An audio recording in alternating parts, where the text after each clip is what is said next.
One of the best exercises in card techniques is to use an iron ring from Wing Chun.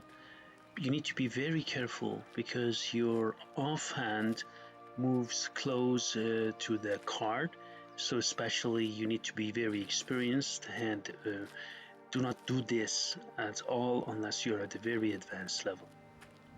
So what happens here is you are moving with this, and card moves and cuts and also thrusts, and then the iron ring forces your offhand to move in a circle around your card, your weapon hand, and this is exactly what we need.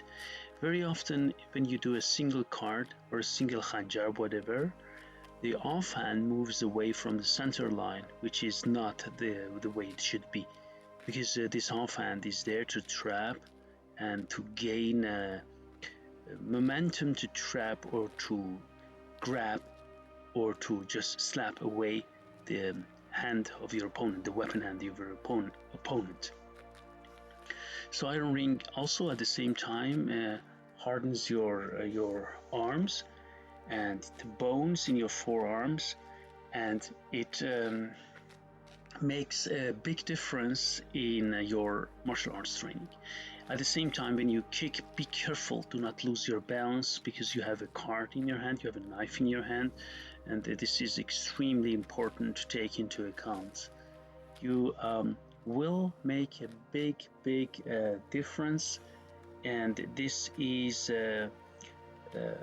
in your training, and this is exactly what we need when you do card training combined with a Wing Chun Iron Ring.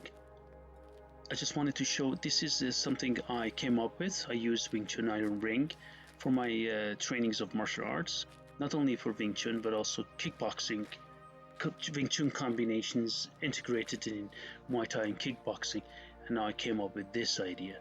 But normally don't do this unless you have reached higher levels in Razmafzar, so that's the whole idea behind using a Wing Chun Iron Ring with this. So you see that how it moves around. You need to be very careful not to injure yourself when you do these moves. You can also, as you see that here, change the weapon hand easily because your weapon moves around, because your offhand moves around your weapon hand, and this is the very good practice, very good exercise, as you can see it here. So thank you very much for coming to my channel and supporting me.